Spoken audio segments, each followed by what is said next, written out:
Lieutenant Governor Boyd Rutherford, Major General Tim Gowan, who's the Adjutant General of the Maryland National Guard, and Colonel Jerry Jones, the Superintendent of the Maryland State Police.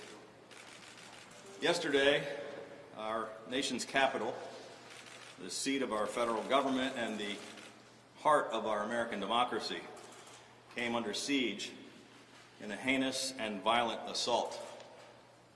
While we are all still taking stock of what happened and why it happened, I want to provide a situational update on the state of Maryland's response yesterday and the additional actions we have taken today. I was in the middle of a video conference yesterday afternoon with the Japanese ambassador to the United States when my chief of staff came in to inform me that the U.S. Capitol was under attack.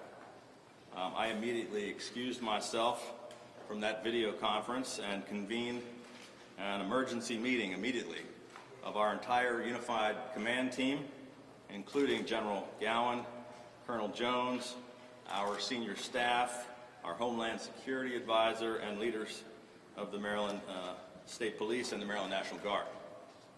We immediately offered support to the District of Columbia, which submitted a direct request for law enforcement support through the Emergency Management Assistance Compact.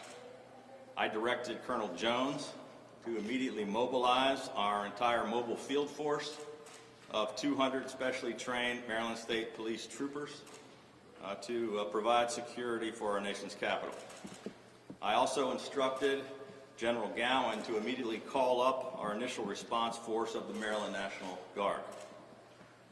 Right in the middle of that meeting with our security team, I got a phone call from House Majority Leader Steny Hoyer, who was calling me saying that he and Speaker Pelosi and Senator Schumer were all together in an undisclosed bunker they've been spirited off to, some undisclosed location, that the U.S. Capitol Police was overwhelmed, that there was no federal law enforcement presence, and that the leaders of Congress were pleading with me as the Governor of Maryland for assistance from Maryland's National Guard and State Police.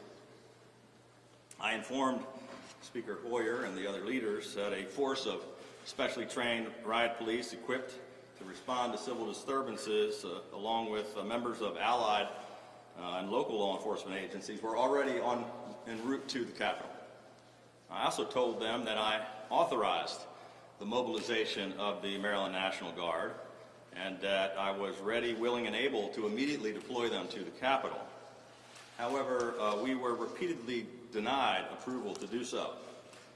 Under federal law, the mayor of the District of Columbia does not have authority over the Guard, and we must receive approval from the Secretary of Defense before we're able to send our Maryland National Guard across the border into the federal city, into the District of Columbia. So we had a little back and forth trying to get that authorization. In the meantime, we did not hesitate. We continued to mobilize and get ready so that if and when we finally got that approval, we could immediately move. Approximately an hour and a half later, I got a call on my cell phone from the Secretary of the Army, Ryan McCarthy, who gave us the authority that we needed to be able to move into the city. The initial contingent of Maryland National Guard members were the first to arrive in Washington from out of state. I just got back from the D.C. Armory, where I had a chance to meet with and thank some of the members of the National Guard for their service on this important mission to protect our nation's capital. I thank them for their service, and I told them that this assault on our democracy cannot stand. I just want to assure all Americans that the state of Maryland will do anything and everything we possibly can to continue to secure the core of our nation's capital and to ensure the peaceful transition of power. Today we are extending the Maryland National Guard's mission in Washington, D.C. through the inauguration and the end of the month. As part of a coordinated effort with federal and local law enforcement. The Maryland State Police's mobile field force team provided security support to restore the peace at the U.S. Capitol building last night, and also assisted the Metropolitan Police throughout the night with the enforcement of curfew violations. Maryland State Police commanders are in constant communication with D.C. law enforcement officials, and we have assured them that we will continue to provide any further assistance that they require. I spoke to Mayor Bowser last night and offered her Maryland's full support in the days and the weeks ahead. In addition, Maryland State Police, as well as the Maryland Capitol Police, some of which you see around here, have increased security around the Maryland State House complex. There's been a number of incidents at state capitals and governor's mansions around the country.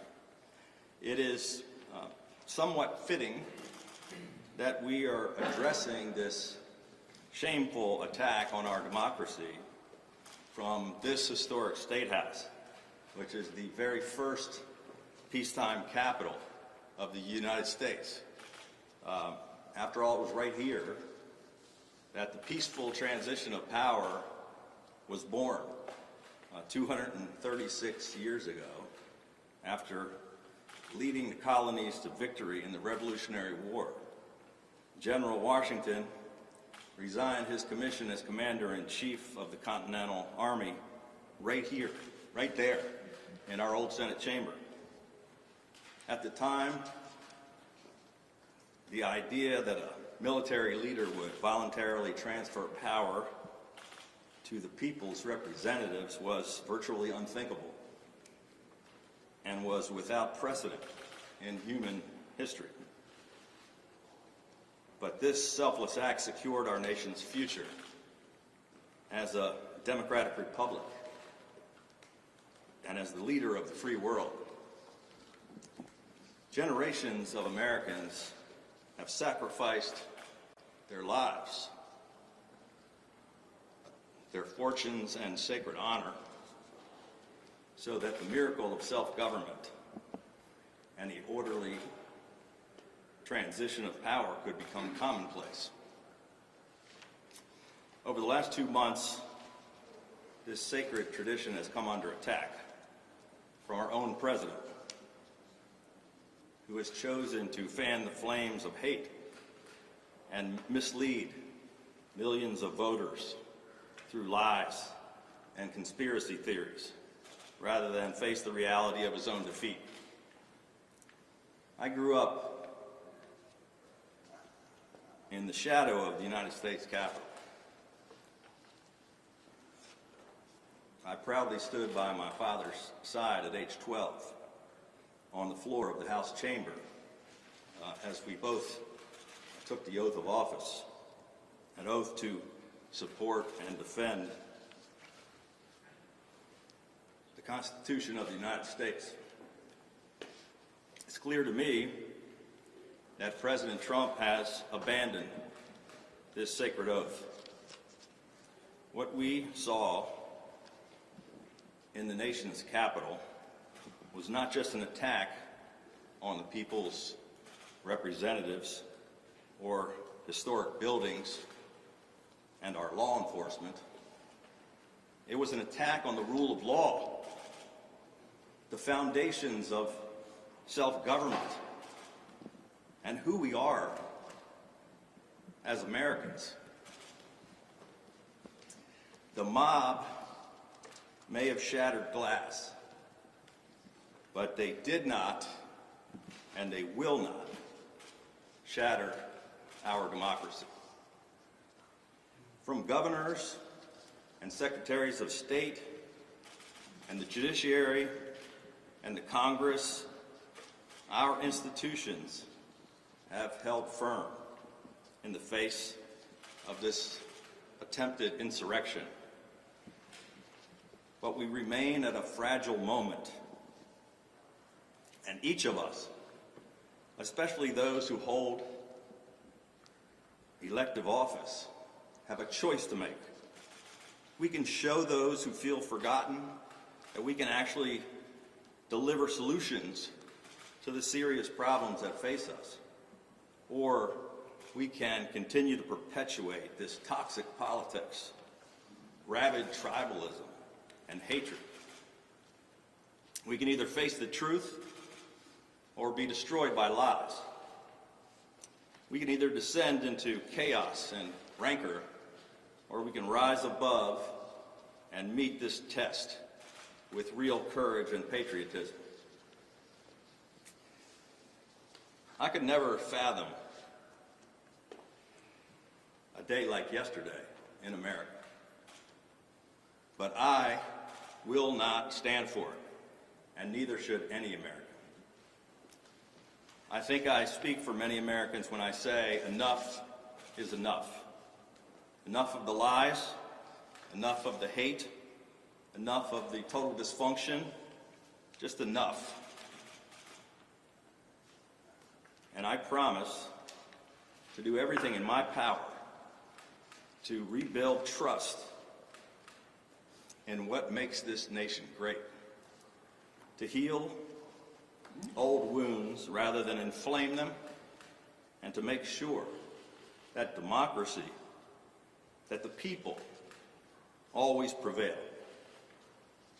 And God bless the great state of Maryland and the United States of America.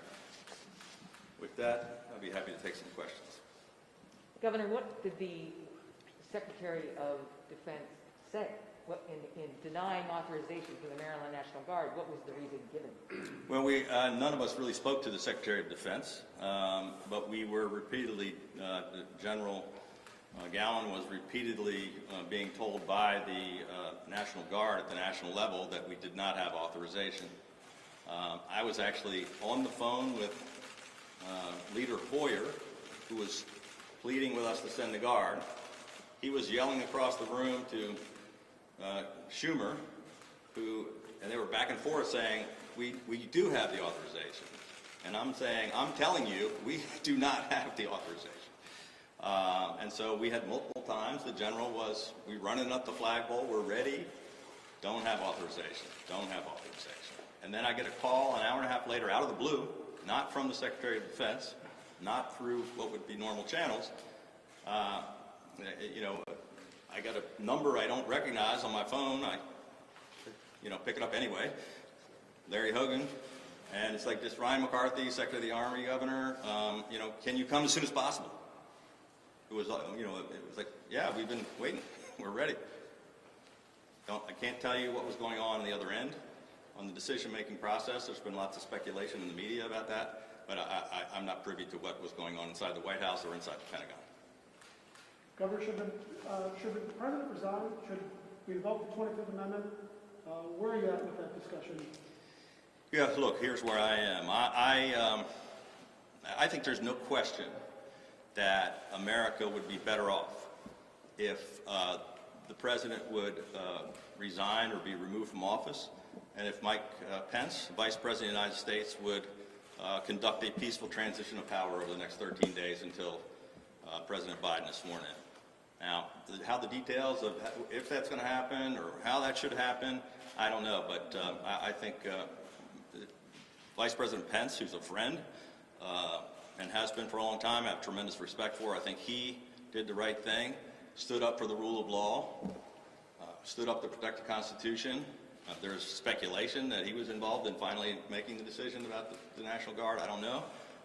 But we need leadership right now, and we need to stop all of this craziness. Governor, how many National Guard members and Maryland State Troopers are in Washington now? So we have 500 members of the National Guard right now. We have about 200 Maryland State Police and other allied agencies, but they're actually just outside the city now. They finished their mission last night successfully. And they're communicating they're still mobilized and still ready to provide whatever assistance that the Metropolitan Police or the Capitol Police request. But we're waiting for the next mission. So they're called up and mobilized, but not taking direct action right now as we speak.